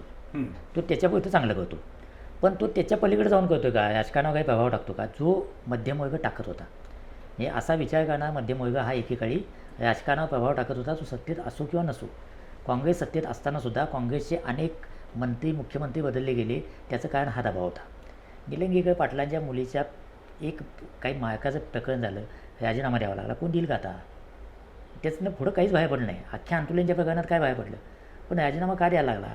कारण त्यावेळेच्या शिकलेल्या मध्यम वर्गाचा त्या प्रकारचा दबाव होता. ते ॲक्टिव्हेट होत होते, ते बोलत होते, ते रस्त्यावर येत होते, ते सगळं संपलं आहे. एक प्रकारचा दबाव येत होता तो दबाव पूर्णपणे संपला आहे. मग तो पैसे पूर्ण घेणारे कोण संपलेला आहे? आता. तर पैसे घेणारे दोन प्रकारचे लोक आहेत. एक जे ट्रॅडिशनली पैसे घेत आहेत, म्हणजे हे आडावाडा करणं चुकीचं आहे की आताच काय ते सगळे बिघडले. ह्या बिघाडाची सुरुवात ज्या दिवशी इलेक्शन सुरू झाली, हो. जर तुम्ही बघितलं ना तर लोकल बोर्डाच्या इलेक्शनमध्ये, साताऱ्याच्या लोकल बोर्डाच्या इलेक्शनमध्ये स्वातंत्र्यपूर्व काळातलं सांगतो मी, मतं कशी विकत घेतली किंवा मतांवर कसा प्रभाव टाकला ह्याच्यावर खूप सुंदर प्रबोधनकार ठाकरेंनी लिहिलं आहे. त्यामुळे हे काय नवीन नाही आहे, हे असं चालत आलं आहे. मुद्दा काय आहे, ते चालत म्हणजे काय सगळी मतं विकत घेता येत नव्हती तेव्हा, पण आता पण येत नाहीत. पण आता हे उघड करायला लागली, आता पाकिटं वाढताना दिसायला लागली. ते अडवणारं कुणी नाही आहे. निवडणूक आयोग नावाचा धृतराष्ट्र त्याच्याकडे बघतसुद्धा नाही, त्यातलं कुणी म्हणजे त्याच्या तळापर्यंत जात नाही. आणि ज्यांनी असं करू नये असं आपल्याला वाटत होतं, म्हणजे पूर्वी लोक लाजायचे ना हो. की जे मध्यम वर्ग आहे तो मी काय पैसे देऊन मत देणार का असं म्हणायचं. मी माझं मत विकणार नाही, विकणार मी नाही. स्वाभिमानी आहे. मला सांगा आता उलटी परिस्थिती आहे की का नाही घ्यायचं असं त्याचं. नाही, तुम्ही म्हणताय की एकीकडे पैशाचा आणि ह्या सगळ्याचा वापर किती मोठ्या प्रमाणात झाला आहे आणि ह्याचा प्रभाव कमी होणार की नाही होणार किंवा थांबणार की नाही, कुठं थांबणार, कुठंपर्यंत जाणार, असं याला तुम्ही पण आता म्हणताय. लोकशाही का म्हणतो असा नाही, काही नाही, प्रश्न पडतो. मग एवढं जर झालं असेल तर महाराष्ट्रामध्ये किती केसेस असे आहेत, किती उमेदवारांना अटक केली, किती लोकांना पैसे देताना पकडलं गेलं. मूळ मुद्दा तोच आहे. मग निवडणूक आयोगाची नेमकी भूमिका म्हणजे काय? मी नेहमी म्हणतो 9 लाख रुपये या निवडणुकीमध्ये, महापालिका निवडणुकीमध्ये खर्चाची मर्यादा होती प्रत्येक उमेदवाराला.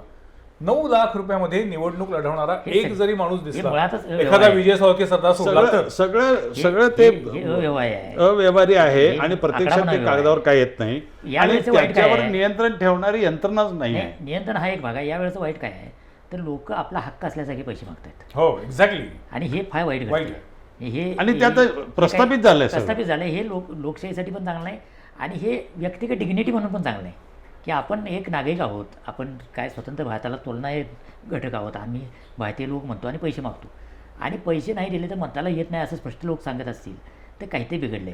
आणि बिघाडाचे आणखी एक कारण काय आहे, तर राजकीय नेत्यांना असं वाटते, म्हणजे लोकांना असं वाटत असण्याची शक्यता आहे की राजकीय नेते काय पण करतात. काल ह्याच्यावर गेलो तर आम्ही धर्मनिरपेक्ष आहोत, आज इकडे गेलो की आम्ही हिंदुत्ववादी आहोत.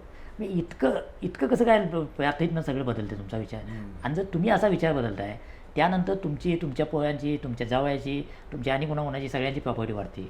ती सगळे आणि ह्याला तितकंच राजकीय पक्ष सुद्धा जबाबदार आहे. कारण का सांगतो मला, लोकांनी का मागू नये? नाही, नाही, आधी नाही, लोकांनी नाही, की आधी लोकांनी अंड्याचं मागणं झालं. म्हणजे काय होतं, त्यातलं गांभीर्य निघून जातं ना. गेलंच ना म्हणजे निवडणूक काय राजकारण गांभीर्य करत असताना गांभीर्य निघून जातं. म्हणजे काल तिकीट मिळालं नाही म्हणून दुसऱ्याची इकडे Exactly. तिकीट मिळालं आणि त्याने अर्ज भरला आणि तो निवडून निवडून येतो. आला. तसा माणूस निवडून येऊ शकत नाही, लोकांना आवडत नाही. असं जेव्हा होईल तेव्हा हे पक्ष थांबेल. पण मी सध्या तरी आता मला असं वाटतं की या प्रश्नावरती ठोस उत्तर आपल्याकडे नाही आहे. कारण ही सुरुवात कुठनं झाली आहे हे कळत नाही आहे. लोकांना पैसे द्यावे लागतात म्हणून राजकीय पक्षांनी सुरुवात केली की राजकीय पक्ष देत आहेत म्हणून लोकांनी घ्यायला सुरुवात नाही, केली. हे कधी न संपणारा प्रश्न न आहे. संपणार आहे. पुढच्या प्रश्नाकडे येऊया की आजच मी वाचलं की राज्य सरकारनं यावेळेला असं म्हणजे त्यांनी असं घोषित केलेलं आहे आणि त्यांचा असा प्रयत्न असणार आहे की ज्या महिला निवडून आलेल्या आहेत त्यांचे पती किंवा त्यांच्या कुटुंबियांनी हस्तक्षेप करायचा नाही, कोणत्याही निर्णय प्रक्रियेमध्ये ढवळाढवळ करायची नाही, अन्यथा त्यांचं पद धोक्यात येऊ शकतं. नाही, चांगली कल्पना आहे, पण पण हे practically आहे का? वास्तवात आणणं खूप कठीण आहे. याचं कारण काय आहे की आपल्याला माहिती आहे की एखाद्या भागात महिलांसाठी राखीव झाला तर इमिजिएट काय होतंय की आपल्या पत्नी, घरातली पत्नी, आई, बहीण, आई असं कोणतं सून. येतंय आणि त्या प्रकारची निवडून मुळात येतात. आपल्याला त्या पण माहिती आहे. नगरसेवक होण्याची जी प्रोसेस आहे सगळी ते- ती त्याच्यातच होते ना. कारण तो निवडली. स्वतः नगरसेवक असतो आणि तो वार्ड राखीव राखीव झाला की झाला तो माझ्या घरात. तो पत्नीला आणतो. पण नाही, एक आहे- त्याच्यातला एक बदल मी सांगतो तुम्हाला. म्हणजे मागच्या जेव्हा ही सुरुवातीला आलं आरक्षण तेव्हा हे खूप मोठ्या प्रमाणात होतं. म्हणजे ते सगळं आता गुणात्मक फार बदल खूप झाला. बदल झाला आहे.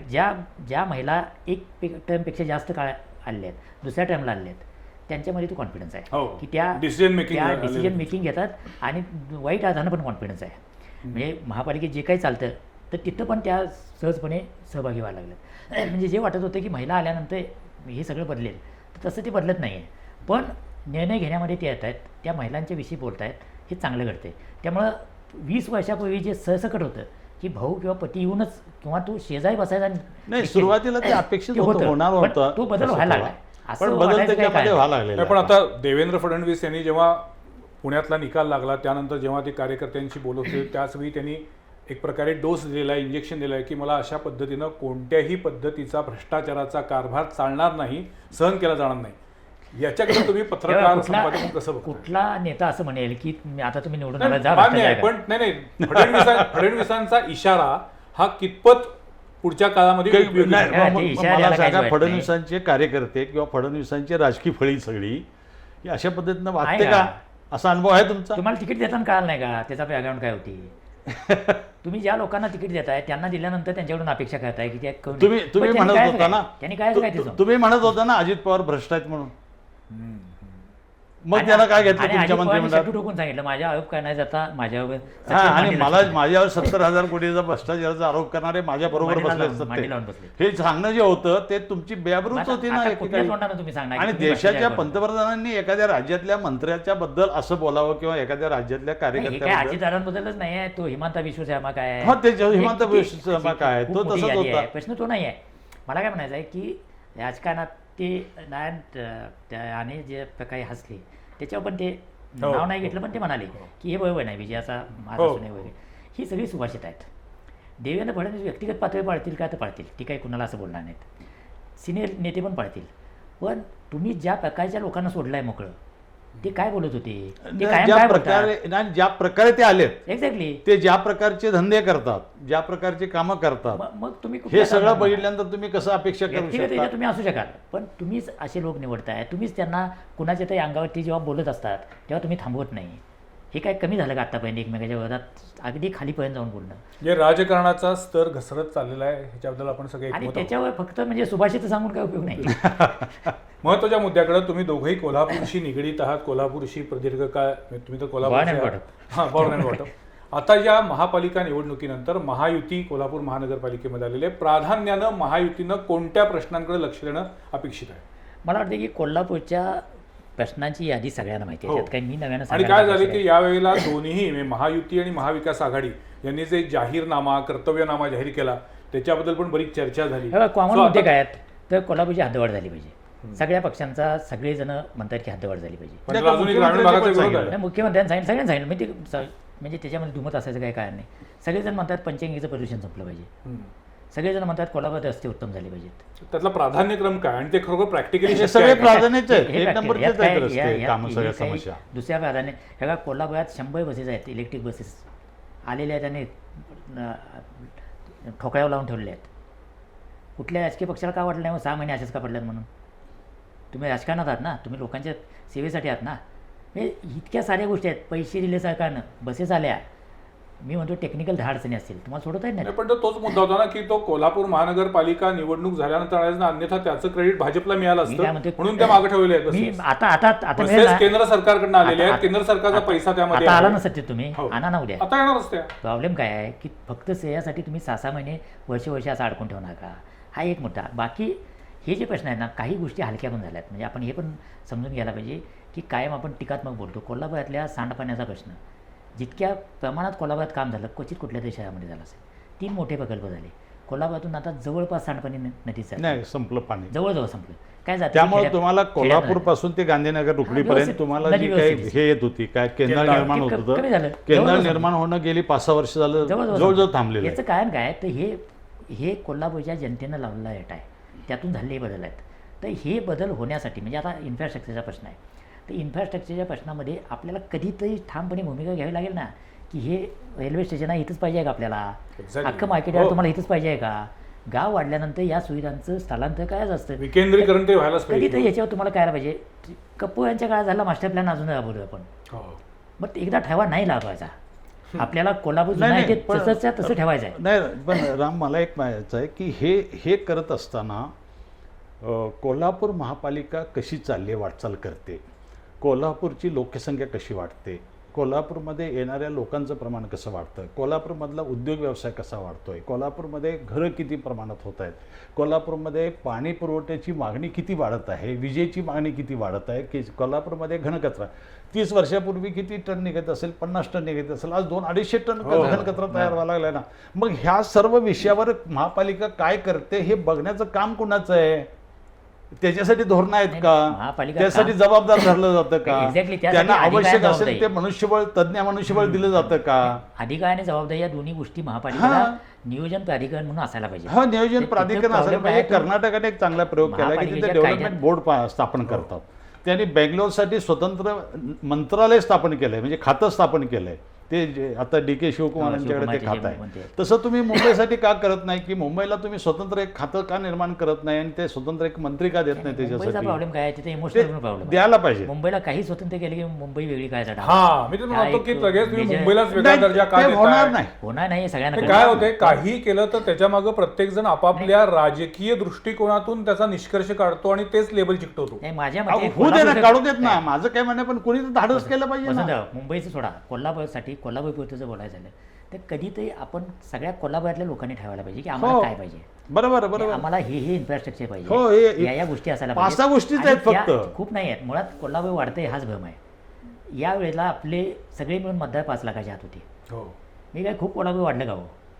नाही कोल्हापूर वाढलेलं. वाढत नाही, उलट आणखी 10 वर्षानं कोल्हापूर कमी होईल अशी परिस्थिती म्हणतात आहे. की मायग्रेशन खूप आहे, मुलं थांबतच नाही थांबतच तिथं. नाही. नाही, ही मायग्रेशन एक आहे आणि कोल्हापूर हद्दीच्या बाहेर घरं वाढत आहेत. हद्दीचा भाग एक आहे, पण बाहेर घरं वाढत आहेत. कोल्हापुरात राहावं असं शिकलेल्या मुलाला वाटेल नाही ना, असं इथं काय आहे? नाही ना, कारण Exactly. ऑपॉर्च्युनिटीज नाही. म्हणजे 4 वर्ष आणि engineering तुम्ही करायचं एक लक्षात घ्या. आणि नाही, त्याला नाही, 15,000 पगार देणार. नाही, एक का लक्षात थांबवा घ्या. मुलांनी? आधुनिक अर्थव्यवस्थेमध्ये, आधुनिक तंत्रज्ञानाच्या काळामध्ये शहरं हीच रोजगाराची असणार आहे, केंद्रं त्याला आहेत. काय पर्याय नाही आहे. आज हे पुणे ज्या पद्धतीने वाढलंय, पुण्यात समजा IT जर उभं राहिलं नसतं, त्याच्या आधीचा वजा करा IT तुम्ही, नाही, त्याच्या आधी वाहन उद्योगापासून आहे पुणे तर काय होतं सांगा बघूया. टाटा मोटर्स आल्यापासून पुण्याची टाटा मोटर्स आले, नंतर बजाज होतं पूर्वी. जनरल मोटर्स आले, मोटर. मोठ्या प्रमाणात आणि मग IT आलं. ऑटोमोबाईल आणि ह्याची सगळी इंडस्ट्री आली. आज महाराष्ट्रामध्ये तुम्हाला माहिती आहे का, 35% देशाचं ऑटोमोबाईल हो. उत्पादन हे पुण्यात पुण्यात आहे, होते. पुण्याच्या परिसरामध्ये.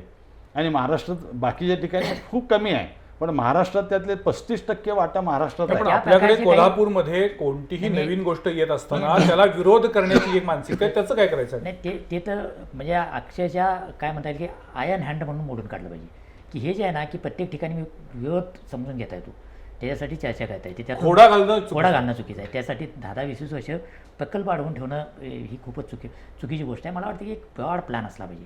सत्ता कोणाची पण येऊ, पण हे कायच आहे, ते एक सह्याचा मुद्दा नाही आहे. पण पण मग आपल्याला याच्यासाठी प्रसार माध्यमांकडनं का नाही दबाव? प्रसार माध्यमांनी मला वाटतं की कोल्हापुरात जितकी जागी आहेत कोल्हापूरच्या प्रश्नांबद्दल, तेवढी फार क्वचित कुठल्याच्या, मी सगळ्या महाराष्ट्रात कुठलंही असं शहर नाही की जिथं मी गेलेलो नाही तिथल्या प्रसार माध्यमाशी नाही, उलट पॉझिटिव्ह आहेत. पॉझिटिव्ह आहेत.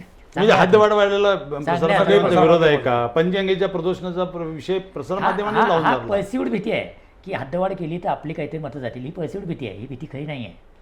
ही कुठल्याही शहराच्या वाटचालीमध्ये कधीतरी येतं. अजितदादा पडले का हो एवढ्या वेळा पुण्याची हद्दवाढ करून, किंवा त्यांचं काय संपलं का? किंवा मुंबईचे कुठल्याही शहराची घ्या, नाशिकची, नाही. सोलापूरची, हद्दवाढ करणं पुण्याची हे पुण्याच्या वैभवामध्ये आणि भर पुण्याच्या टाकणार आहे. आर्थिक परिस्थितीमध्ये भर टाकणार आहे. सुधारणा भर टाकणारं हद्दवाढीचं आहे. 69 गावं आजपर्यंत आलेत त्यांच्याकडे. आज आता वेटिंगवर आहेत गावं काही. हो, आणि त्यांना यायचं आहे. त्यांना यायचं आहे. ते त्यांना ठराव यायचं आहे. करतायत आणि आम्हाला 10 घ्या. वर्ष ठराव करून सुद्धा हद्दवाढ केली जात नाही आहे. नाही, मला कोल्हापूर संदर्भात मी एक मुद्दा अलीकडच्या काळात मांडत होतो की कोल्हापूरचा उद्योग जोपर्यंत वाढत नाही तोपर्यंत याची शेवटी काय असते की शहर छोटा असले की तेच लोक आणि त्याच समस्या, आणि आपण त्यातच अडकून पडतो. जेव्हा शहर खूप मोठ्या प्रमाणावर वाढते, त्यात डायव्हर्स लोक येतात आणि पुढे जाण्याची शक्यता असते. 2 गोष्टी आहेत की ज्याच्यामध्ये कोल्हापूर कधीच फिगर आउट होत नाही. आता मुख्यमंत्री गेले आहेत दावोसला, दरवर्षी जातात. जे कोण मुख्यमंत्री असतात किंवा उद्योगमंत्री कोणते जातात, आले की 10 लाख कोटीचे कया झाले वगैरे, त्याच्यावर आपण म्हणतो कया 10 लाख झाले, कोटीचे तेच की कया झाले, पण प्रत्यक्षात ते सगळं बाजूला ठेवू आपण, तरी पण काय ना काय ते येते. आणि येतं त्याच्यामध्ये आत्तासुद्धा महाराष्ट्र, आंध्र, तामिळनाडू, गुजरात ही राज्य टॉपला असतात. महाराष्ट्र पहिल्या 2 नंबरमध्ये कायमच असतो, कारण आपल्याकडे बेसिक इन्फ्रास्ट्रक्चर, शांतता वगैरे सगळं आहे. प्रश्न असा आहे की इतक्या वर्षामध्ये 1 रुपया पण कोल्हापुरात का आला नाही. एक्झॅक्टली. सत्ता कोणाची पण असो, बळची नाशिकला मिळालं, सगळीकडे येते. ठाण्याला मिळालं, पुण्याला मिळालं, दुसरा भाग, त्यानंतर दुसरा भाग. नागपूरला मिळालं. सरकारचं धोरण म्हणून, केंद्र सरकारचं धोरण म्हणून त्यांनी डिफेन्समध्ये make in India, made in India आणलं धोरण म्हणून, आणि ते लॉंग टर्म चांगला भाग आहे की लगेच त्याचे रिझल्ट मिळणार नाही, पण लॉंग टर्म आता बोफोरसारखी तो महाराष्ट्रात तयार होते. हे सुरू झालं. हे सुरू झाल्यानंतर डिफेन्स इंडस्ट्री कॉरिडॉर नावाची संकल्पना आली. निवडणुकीच्या आधी 3 कॉरिडॉर जाहीर झाले, मुख्यमंत्र्यांनीच केले. एक नागपूरकडे गेला, एक पुणे, अहिल्यानगर वगैरे. यामध्ये कोल्हापूर काट होत नाही. कुणाची सत्ता असो, सत्ता कुणाची असा मुद्दा नाही. कोल्हापूरला इंजिनिअरिंगची बॅकग्राऊंड आहे, कोल्हापूरला फाउंडेशनची बॅकग्राऊंड आहे, जी पुण्यापेक्षा सशक्त होती कधीतरी. एवढं सगळं आणि असताना जुनी आहे. हे सगळं म्हणजे हत्यार तयार करण्याला काय लागतंय? इंजिनिअरिंग लागतं ना. पण मग हे का होत नाहीये? म्हणजे मग माझं- आपल्याकडं माझं- गॉडफादर नाहीये कोणी माझं पॉलिटिकल माझं- म्हणून. माझं म्हणणं आहे की याच्यासाठी आग्रह राहायला पाहिजे. याच्यासाठी आता फक्त- अग्र धरणारे नाहीत फक्त आपल्याकडे, लोकप्रतिनिधी रस्ता नाहीत. पाणी याच्यापुरतं न हां. बोलता याच्यासाठी Long आग्रह term राहायला साठी पाहिजे. काहीतरी आपण Long विचार term केला आम्ही काय पाहिजे. करणार आहोत? बरोबर. एक कोल्हापूरच्या क्रीडा संकुलाची अवस्था काय आहे त्याच्यावर आपण काहीच बोलणार नाही का? मला एक विषय आणि एक नेत्याचं नाव सांगा तुम्ही, की या नेत्याने हा विषय लावून शेवटपर्यंत धरला होता. गेली 20 वर्ष 15 वर्ष, मग तो केंद्रापर्यंत गेला, याच्यापर्यंत गेला, असं कधी झालंय का? फक्त एकच आपला टोल मुक्तीचा प्रश्न. नाही, तो काही प्रश्न नाही. मुक्तीचा तो राज्यापुरता प्रश्न गेला. काय, तो तो प्रश्न तात्पुरता होता. तो म्हणजे प्रश्न त्याचा काय टोल लावला असता काय आणि नाही लावला असता काय, तो काय प्रश्न नव्हता. कारण त्याच्यातनं काही कोल्हापूरमध्ये भर पडणार नव्हती किंवा कोल्हापूरचं नुकसान पण होणार नव्हतं. लावला असता तर काय कोल्हापूर उद्ध्वस्त होणार नव्हतं काय, हा प्रश्न सोडून द्या, तो तात्पुरता होता. एक ते थेट पाईपलाईनची योजना केली, ते केंद्रापर्यंत जाऊन निधी आणून ते करून ते सगळं करायचा प्रयत्न केला, ते केला. माझं काय म्हणणं आहे की तुम्ही सातत्यानं तुम्ही विषय लावून धरले पाहिजेत ना. आजपर्यंत तुम्ही दिल्लीत जाऊन बसलं पाहिजे ना. दिल्लीमध्ये मला सांगा, आजपर्यंत 75 वर्ष झाली, आता 77वा आपण प्रजासत्ताक स्थापन करतोय. केंद्र सरकारमध्ये एक मंत्री झाला नाही कोल्हापूरचा, हे काही नाही. एकही नाही केंद्रीय मंत्री झाला. मुख्यमंत्रीपद मिळालं नाही तुम्हाला. हे जे म्हणतात तसंच आहे की कोल्हापूरचे प्रश्न तुम्ही लावून धरलात, दबाव निर्माण केलात, त्याच्याबरोबर लोकांनाही नाही तुम्ही सोबत घेतलात तर ते होऊ शकतं. हे आता ते त्यातल्या करायला त्यात पाहिजे. आणि ती अलीकडच्या दृष्टी काळामध्ये पाहिजे. विमानतळ झालं. हे अलीकडच्या काळातली ठळक आल्या, गोष्ट आहे. विमानतळ झालं विमानतळ अलीकडच्या झालं, काळात. त्याचा फायदा ते कोल्हापूर प्रेशरच होतं एक प्रकारे. हे काय ना नसेल पण ते झालं. हा. हे- आता विमानतळ झालं, आता आपली कोल्हापूर चित्रनगरी खरंच चांगली चांगली डेव्हलप झाली, होत चाललेली चांगली आहे. झाली. खूप चांगली झालेली आहे. कन्व्हेन्शन सेंटर कन्व्हेन्शन झालं, सेंटर आता व्हायला ते- लागलेलं ते- आहे. म्हणजे आपल्याकडे काही चांगल्या गोष्टी खंडपीठ होत आहेत. सर्किट बेंच आणि झालं आपल्याकडं, ते हे एक आलं की महत्वाची गोष्ट खंडपीठ आहे. होईल. म्हणजे त्या काही नक्कीच चांगल्या गोष्टी होत आहेत. पण मला वाटतं की जोपर्यंत इंडस्ट्री आणि सर्व्हिस म्हणजे दोन्ही आहेत, जोपर्यंत अर्थचक्र हलत नाही तोपर्यंत, आणि ते हलण्याच्या मर्यादा आता कोल्हापुरातल्या जवळजवळ संपत आल्यात. तेच करतोय आपण. त्याच्या पलीकडची आता जे AI मधून येते समजा, तर त्या इकॉनॉमीमध्ये आपण कुठं आहे? तर ही जी नवी बदल नाही, पूर्ण बदल नाही इकॉनॉमी आहे, त्याच्यासाठीचं शिक्षण, त्याच्यासाठीचं दबाव निर्माण करणं, लोकांच्या हे अपेक्षा सगळं निर्माण करणं, हे व्हायला सगळं पाहिजे. करावं हे लागेल. राजकीय नेत्यांनी समजून घेऊन करायला पाहिजे. ते त्यांचं लावून जे आहे धरले ना, पाहिजे किंवा विषय. या नेत्याच्या अमक्याला पाडण्यात मला आनंद आहे, त्याच्या पलीकडे आता यांनी जायला पाहिजे. कारण हे सगळे सक्षम लोक आहेत. यांच्याकडे यांच्याकडं विचार करण्याची क्षमता आहे, सगळं आहे. मी असं काय नाही की कोल्हापुरातल्या या नेत्यांना कळत नाही आहे. यांना किंबहुना इतरांच्यापेक्षा जास्त कळते. फक्त त्यांचं कळणं नको तिथं ग्रामपंचायतीच्या लेवलला एकमेकाला अडवण्यात वाया जाते. ते जर त्यांनी काही कोल्हापूरला पुढे नेण्यासाठी त्यांच्या विचार करण्याच्या क्षमतेचा, त्यांच्या धडाडीचा वापर केला तर नक्की हे पुढे नेऊ शकतात. ते नेते वाईट नाही आहेत. प्रश्न त्यांची ताकद नको तिथं वाया घालवत आहेत. मला वाटतं इथंच आज आपण थांबूया, कारण कोल्हापूरचे प्रश्न सगळ्यांना माहिती आहेत. या निवडणुकीमध्ये भरपूर चर्चा झाली. निवडणुकीच्या निकालानंतर कोण जिंकलं, कोण हरलं, ते कसे जिंकले, कसे पडले, याच्याबद्दल विश्लेषण होतं. पण आजच्या चर्चेत हा जो शेवटचा मुद्दा आहे तो अतिशय महत्त्वाचा आहे, की एक जनमताचा दबाव गट तयार व्हायला पाहिजे, की रेटाळू आम्हाला तयार या व्हायला गोष्टी पाहिजे. पाहिजेत आणि त्या केवळ रस्ते, पाणी, वीज या पायाभूत सुविधा पाहिजेतच, त्याबद्दल दुमत नाही. पण त्याच्या पलीकडे जाऊन ज्याला आपण शाश्वत विकास असा शब्द वापरतो, पुढचा दूरगामी विचार करून, पुढच्या किमान 25 वर्षाचा विचार करून या शहराची वाटचाल कशी असली पाहिजे याचा विचार करणारे नेते आणि याचा विचार करणारी जनता, ही जर दोन्ही एकत्र आली तर मला वाटतं की निवडणुकीमध्ये सुद्धा खरंच काही चांगले बदल होतील. जसं आपण म्हटलं की निवडणूक लढवण्याची जी काही आता एकूण सगळी प्रक्रिया झालेली आहे, ती आता सर्वसामान्य माणूस म्हणतोय राजकारण आपल्या हमारे बस की बात नाही, ते आपलं फील्डच नाही, आपलं क्षेत्रच नाही. पण ॲट द सेम टाईम मला असं वाटतं की हा जर सकारात्मकतेचा चांगला आवाज जर वाढला आणि तो संघटित झाला तर नक्कीच हे चित्र बदलू शकेल. भाजपला यश मिळते, पण यश टिकवणं ही खूप मोठी जबाबदारी असते. त्यामुळे ते यश पुढच्या काळामध्ये कसं टिकवतात हे बघणं महत्त्वाचं आहे. आजच्या या चर्चेमध्ये हे दोन्हीही माझे सिनियर पत्रकार मित्र सहभागी झाले, याबद्दल दोघांचे मी आभार मानतो. आणि आज तुमच्या दोघांच्याही मताचा कोल्हापूरकर विचार करतील आणि पुढच्या निवडणुकीमध्ये किमान काही पुन्हा ह्याच विषयावर बोलायला वेळ येणार हा, नाही असं मला त्याच्यामुळे वाटतं. कारण आता जिल्हा परिषद निवडणुका होऊ घातलेल्या आहेत, त्याच्यानंतर पुढचे 1-2-3 वर्ष तरी लगेच निवडणुका होणार नाहीत. सो तोपर्यंत काही हा सकारात्मक बदल होईल अशी आशा करूया.